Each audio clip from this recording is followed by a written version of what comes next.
Kesendirian itu hebat kalau rumus dan dosisnya tepat. Tapi kalau rumus dan dosisnya meleset, dia akan membuahkan kesepian, dia akan membuahkan tekanan, stres yang merusak hidup kita. Maka pinter-pinterlah kita mencari formula yang tepat untuk meletakkan kapan aku harus sendiri, kapan aku harus berbaur.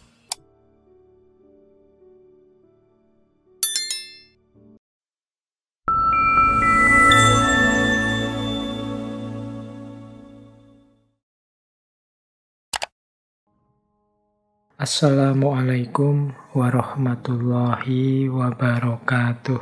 Bismillahirrahmanirrahim. Dari kesendirian yang positif tadi, sekarang kita bawa naik menuju Tuhan. Menuju kesadaran spiritual.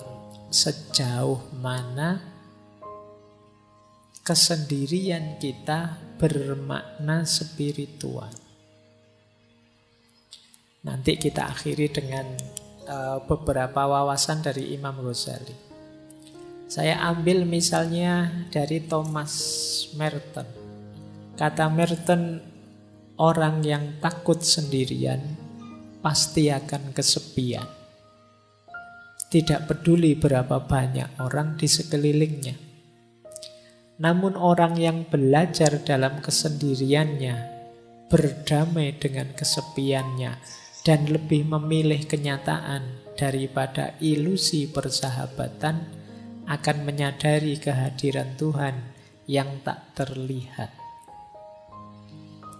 Jadi kalimat dari Merton ini bisa kita urai satu-satu. Yang pertama, orang yang takut sendirian pasti akan kesepian. Tidak peduli berapapun banyaknya orang di sekelilingnya.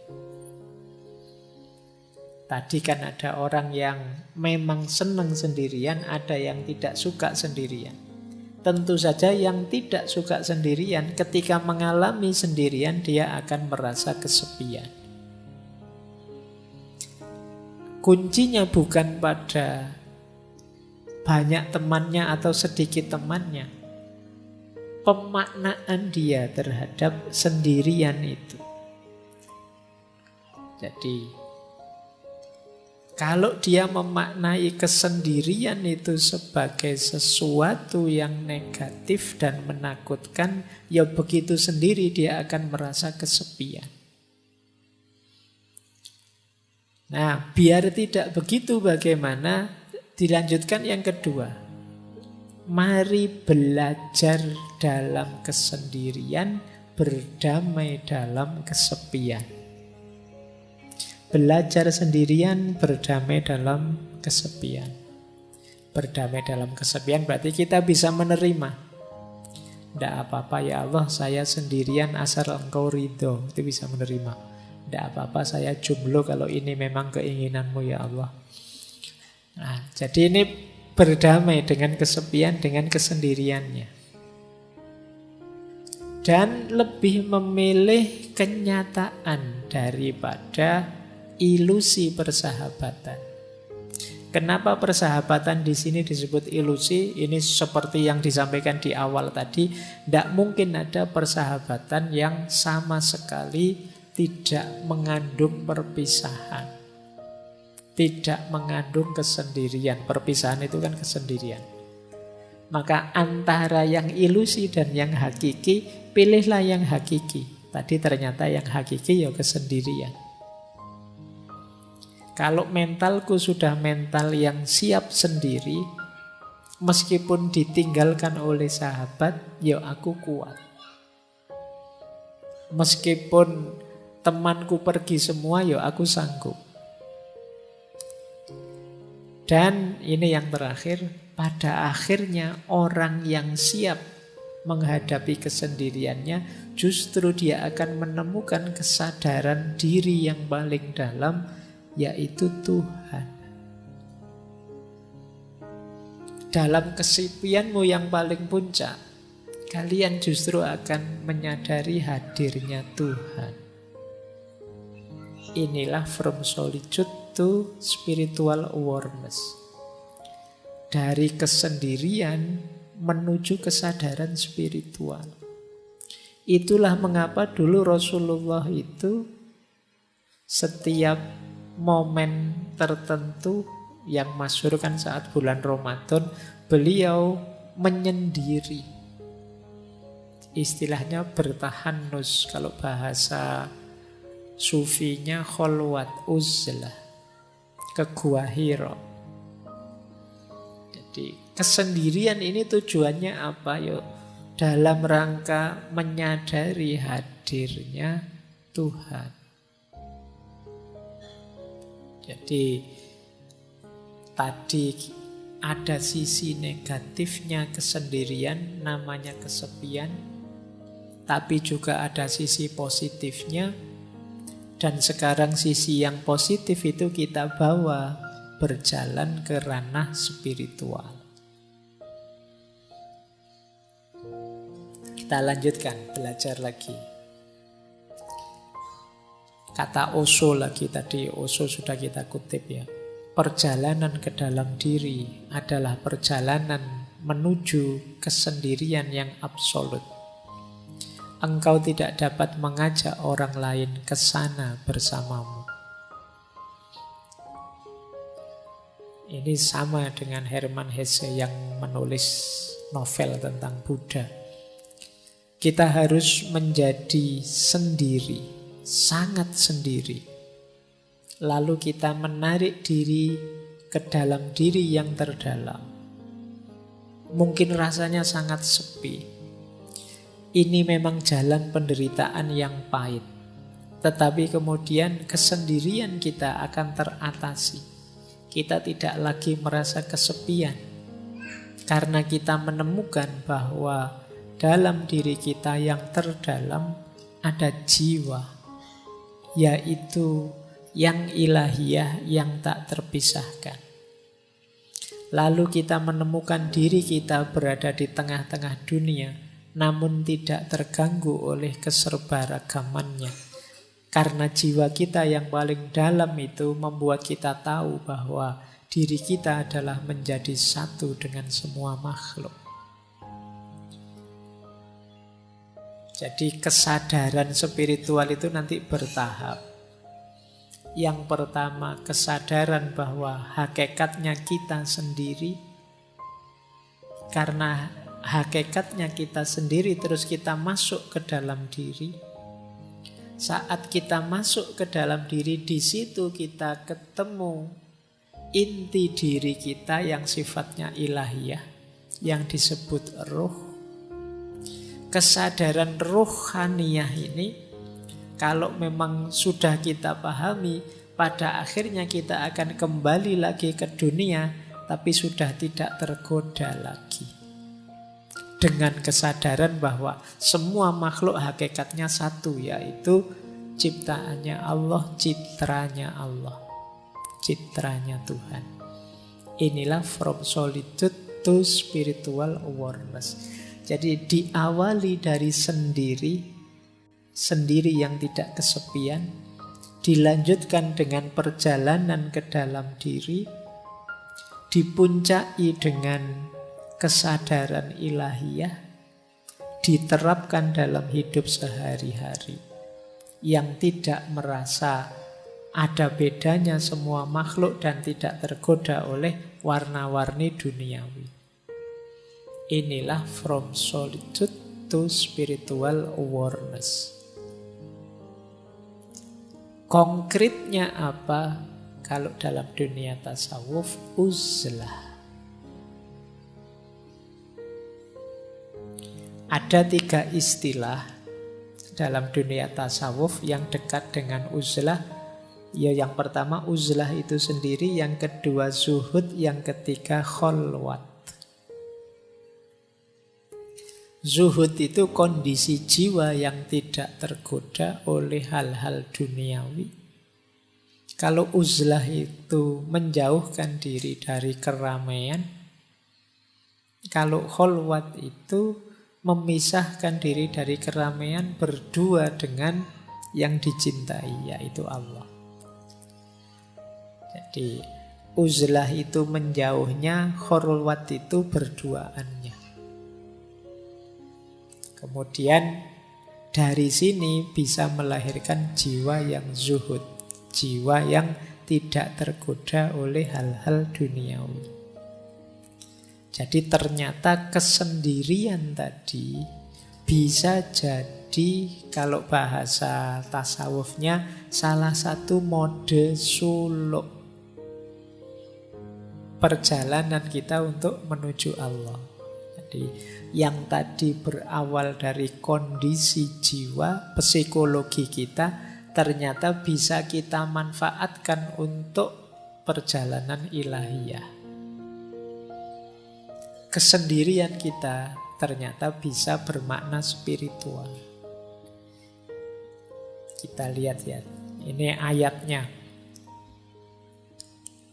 Jadi mana sih ayat yang menyarankan kita memperhatikan diri kita sendiri, jangan terlalu sibuk dengan orang lain? Ada di surat Al-Maidah ayat 105. Wahai orang-orang yang beriman, ya ayyuhalladzina amanu alaikum anfusakum. Alaikum anfusakum itu ya atas diri kalian, jiwa-jiwa kalian diri. Maksudnya apa? Perhatikanlah diri kalian sendiri. La yadurrukum man dhalla idza tadaitu. Tidak mungkin bisa membahayakanmu, mencelakakanmu orang-orang yang sesat kalau kalian sudah mendapat petunjuk. Berarti apa? Tadi jiwa kita ini ayo kita bawa untuk memperoleh hidayah, memperoleh petunjuknya Tuhan. Kalau sudah sampai level itu, tidak akan yang ada yang bisa menggoda kita, membahayakan kita. Jangan lupa, ilallahi marji'ukum jami'an. Kepada Allah lah kalian semua akan kembali. Fayunabbi'ukum bima kuntum ta'malun. Yang saat kembali nanti akan diberitahu kalian apa saja yang sudah kalian kerjakan. Jadi ayat ini menegaskan keutamaan ayo memperhatikan diri kita sendiri dulu, sendirian dulu, sampai kita kuat. Sehingga tidak ada yang bisa menggoda kita, membahayakan kita, karena kita sudah mendapat petunjuk ilahiyah. Ini biasanya dipakai dalil uzlah. Boleh dicek nanti di Ihya-nya Imam Ghazali. Ini loh keutamaannya uzlah, keutamaannya sendirian. Yo, uzlah di sini boleh kalian ganti kesendirian, boleh kalian ganti jomblo, boleh kalian. Jadi kalau ada tanya ini keutamaannya sendiri. Yang pertama apa? Ada kesempatan lebih banyak untuk beribadah dan bertafakkur. Tentu saja kalau banyak teman terus-terusan bareng orang lain, kesempatan ibadahnya kan bukan tidak ada tapi terbatas. Untuk bertafakkur juga sulit fokus kalau banyak orang di sekeliling kita. Maka sendirian itu nikmat. Jadi kalau teman-teman nanti pulang dari kos-kosan, ya Allah di kamar kos ini sendirian, itu berarti nikmat. Alhamdulillah sendirian. Coba ada teman, aku repot ini harus melayani teman. Jadi kesendirian itu nikmat. Saatnya kalian memperbanyak ibadah, memperbanyak tafakkur. Ini kesempatan tidak datang berulang-ulang. Mungkin besok sudah ada teman. Yang kedua, mari kita syukuri kesendirian itu, karena itu berarti kita lepas dari dosa yang berhubungan dengan kemasyarakatan. Ghibah misalnya, gosip. Kalau sendirian kan tidak mungkin gosip. Apa ada orang ngerumpi kok sendirian? Kan tidak ono. Mesti ada temennya. Kalau kalian gosip kok sendirian itu ya namanya bukan gosip. Jadi kita bersih dari ghibah. Kemudian yang kedua, kita tidak kena amanat amar ma'ruf nahi mungkar. Kan kita itu wajib beramar ma'ruf nahi mungkar. Wahai orang-orang, ayo menuju kebaikan, ayo sholat, ayo. Kalau nggak ada orang lain kan ini nggak ada perintahnya untuk mau amar ma'ruf ke siapa, wong nggak ada orang lain. Yo, kita bebas dari ini. Tapi kalau banyak orang, kita ada amanat untuk amar ma'ruf nahi mungkar. Ini sebenarnya saya ambil dari Ikhya. Yang ketiga, riya. Kita pamer itu kan pada orang lain. Kalau tidak ada orangnya kita tidak pamer. Sedang sendirian saja kan kita tidak pamer. Kalau mau keluar ketemu orang kan kita pamer. Kita dandan lah, kita apalah. Tapi kalau pas sendirian kan tidak. Terus yang keempat, kita terlindungi dari perilaku-perilaku buruk. Mengumpat, memfitnah, mencela. Tidak ada orang lain. Loh, paling tidak kan kita selamat dari 4 ini. Jadi teman-teman jangan mengeluh, jangan protes, jangan sedih kalau oleh Allah ditakdir jomblo abadi lama sekali. Kok tidak ada teman, ya Allah, tidak apa-apa. Itu kesempatan kita diberi fasilitas bebas dari dosa-dosa kemasyarakatan. Jadi alhamdulillah, itu kan gitu. Jadi ini utamanya uzlah, menjauh sebentar, dalam kesendirian kita mendekat pada Allah. Kemudian membebaskan diri kita dari pertengkaran dan perselisihan. Ya tidak mungkin gegeran wong kita sendirian. Juga menyelamatkan kita dari ngobrol yang tidak ada gunanya. Basa-basi yang sia-sia, menghabiskan waktu saja. Jadi kalau tidak ada orang lain kan kita tidak mungkin ngobrol yang aneh-aneh ya. Sudah apa-apa ya to the point saja, sudah sesuai yang kita inginkan. Ya kalau mau ibadah ya ibadah, mau tafakur ya tafakur. Kemudian untungnya uzlah juga ya menyelamatkan diri dari gangguan dan godaan orang lain. Sekitar kita ini kan banyak sekali godaan demi godaan. Kalau kita pas sendirian paling tidak selamat lah. Tidak ada godaan. Kalau pas bareng-bareng gini kan godaannya banyak. Kalian misalnya ngelirik, wah HP-nya baru, HP-ku kalah, ini sembunyiin aja. Ini kapan ya aku bisa beli HP baru? Tadi nggak mikir gitu, sekarang jadi mikir itu. Waduh, temanku sekarang sudah sukses, kapan ya aku suksesnya? Tadi nggak mikir itu, sekarang mikir itu. Wah, temanku pasangannya kok cakep, aku kapan ya dapet? Itu karena berinteraksi.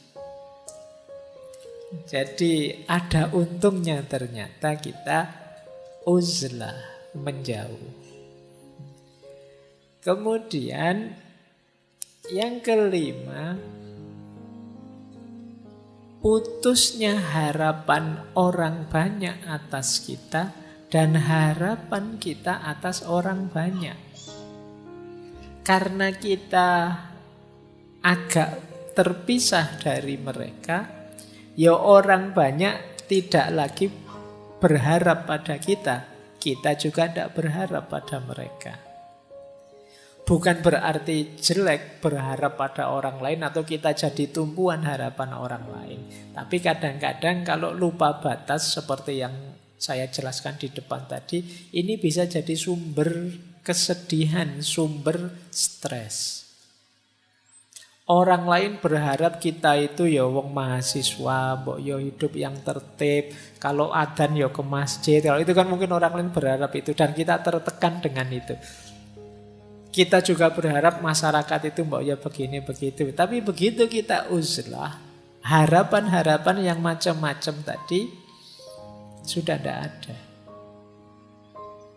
Wong kita tidak lagi berinteraksi dengan mereka. Jangan lupa uzlah ini bukan berarti untuk selamanya kita berpisah dengan masyarakat. Uzlah ini lebih pada melatih jiwa kita, melatih diri kita agar tidak mudah tergoda. agar kuat. Pada saatnya mungkin kembali ke tengah masyarakat kita sudah kuat.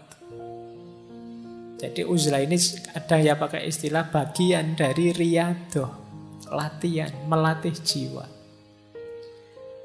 Ketika kita uzlah, kita tidak banyak berharap pada masyarakat, kita lebih bersandar pada Allah. Ya nanti setelah kembali ke masyarakat kita juga begitu. Ketika kita uzlah, kita bisa fokus memperbanyak ibadah dan tafakur, tidak tergoda oleh kesibukan di sekeliling. Ya nanti saat kembali juga masih begitu. Itu gunanya uzlah. Jadi riyadoh, latihan, melatih jiwa kita. Kemudian kalau itu orangnya bodoh, tidak pinter kayak kita semua ini, uzlah itu menyelamatkan orang lain selamat dari kebodohan kita. Dan kita juga selamat dari bodohnya orang lain. Nah, jadi ini keutamaan-keutamaannya uzlah. Hidup sendirian. Ini bisa kalian cari keutamaan-keutamaan ini dalam Ihya Ulumuddinnya Imam Ghazali. Saya banyak ambil dari sana. Meskipun nanti di situ ada banyak uraian kapan kita harusnya uzlah, kapan kita membaur di tengah masyarakat. Kesendirian itu indah, kesendirian itu positif, kesendirian itu bisa membuahkan banyak manfaat untuk hidup kita. Nah, ini menarik. Saya tadi buka Ihya, tadi ketemu hadis yang mengindikasikan Rasulullah menyuruh kita uzlah kalau situasinya seperti ini. Saya bacakan ya. Rasulullah Shallallahu Alaihi Wasallam bersabda, ini hadis dalam Ihya. Apabila engkau menyaksikan manusia mengingkari janji dan amanah yang dipercayakan kepada mereka, dan apabila kemudian mereka menjadi begini itu Rasulullah memasukkan jari satu ke jari yang lain. Maksudnya apa? Konflik terus, gegeran terus. Mereka sibuk dengan pertengkaran dan perselisihan. Kemudian seorang sahabat bertanya, lalu apa yang harus kami lakukan ya Rasulullah? Beliau menjawab, tetaplah kalian berada di rumah kalian, jaga lidahmu baik-baik, dan ambil apa yang kalian ketahui dan tinggalkan apa yang tidak kalian ketahui. Karena itu tetap sibuklah dengan urusan kalian sendiri dan tinggalkan urusan orang banyak. Hadis ini menarik ya. Jadi kalau situasinya orang yang diberi amanah kok terus banyak yang khianat, kemudian masyarakat secara umum sukanya kok konflik, gegeran aja. Saatnya kita nyari selamat untuk diri kita sendiri. Ambil jarak, uzlahlah. Jadi ini hadis ini nuntun kita untuk tidak tenggelam dalam situasi masyarakat ketika situasi masyarakat itu menurut kita negatif. Menarik diri. Karena kita mesti, kalau kita terjun ke sana, kita pasti terpengaruh. Ini yang disebut uzlah. Ya silahkan teman-teman membaca situasi. Mungkin di masa yang akan datang ketemu situasi seperti ini, ya selamatkan diri kita sendiri lebih dulu. Dengan cara ini tadi, uzlah. Bahkan ada beberapa asar yang saya ambil juga karena menarik kalimatnya. Kesendirian lebih baik daripada sahabat yang buruk perilakunya. Kok punya sahabat kok buruk, mending sendiri saja. Atau qaulnya Ibnu Somad. Ibnu Somad punya kalimat menarik. Manusia itu seperti obat yang dengannya mereka menyembuhkan penyakit. Namun manusia masa kini telah berubah menjadi penyakit yang tidak lagi ada penawarnya. Karena itu larilah dari manusia banyak sebagaimana kalian lari dari singa. Ini juga anjuran untuk uzlah. Ya memang kita memerlukan orang lain. Manusia itu seperti obat bagi kekurangan kita. Tapi hari ini banyak manusia yang bukan obat tapi penyakit itu sendiri. Orang baik-baik ketika berinteraksi dengan orang lain jadi ketularan jahat. Nah, kalau situasinya seperti ini ya jauhi saja mereka. Uzlahlah, menjauhlah. Rasulullah itu ketika sadar kondisi masyarakatnya yang jahiliyah, yang kacau, yang lupa pada Tuhan dan lain sebagainya, ya beliau uzlah. Merenungi kondisi masyarakatnya. Jadi ini tuntunan-tuntunan untuk kita beruzlah, menjauh dari keramaian ketika situasinya memungkinkan.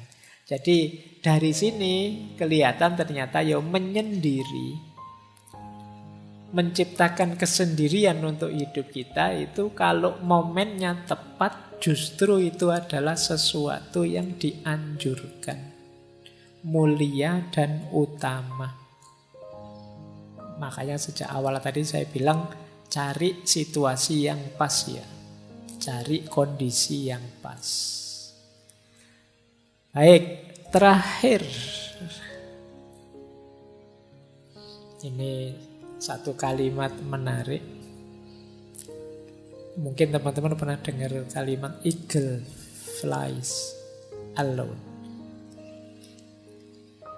Great eagles fly alone. Great lion hunt alone. Great souls walk alone. Alone with God. Burung elang yang hebat itu terbangnya sendirian. Singa yang hebat juga berburu sendirian.